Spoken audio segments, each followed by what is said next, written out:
What is indigenous education? This film's goal is to participate in decolonizing education and critically analyze the way indigenous education is currently being taught in Ontario.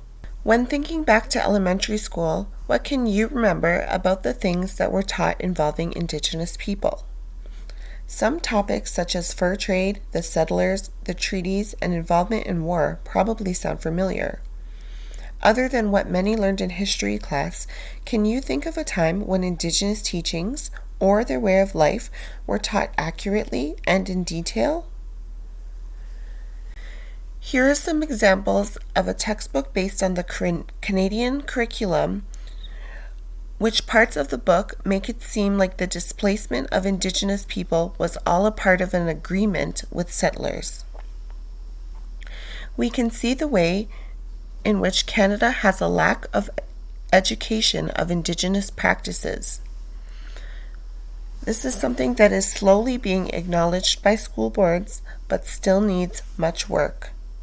In college and university today, we have a lot more Indigenous education available. Colleges and universities are teaching Indigenous real histories, current issues, languages, Indigenous art, and traditional teachings.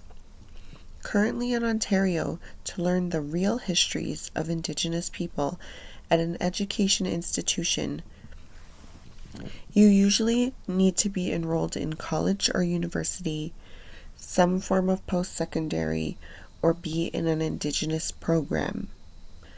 However, these are still not mandatory classes in Canada and leaves most of the population excluded from true Indigenous education and real history.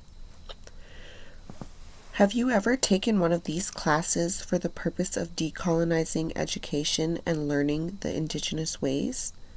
Or was it just an elective you chose off a list? Something that should be included in history classes today would be expanding the knowledge on traditional teachings. These can be about sacred practices and lessons, or even stories that have something for us to take away and digest. These things help us in mind, body, and soul connections, not only to ourselves but to others as well. For example, including the sharing circle would be a great way to teach the young ones how to support one another when it matters most.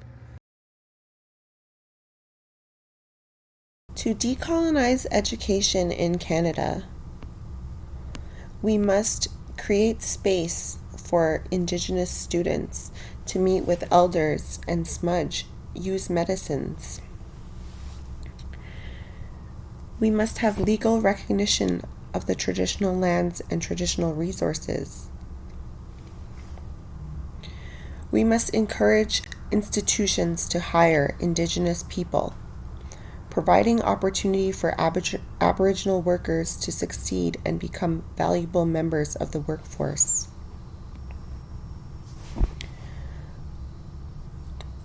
We must make Indigenous languages, histories, and traditional teachings mandatory at all levels of education.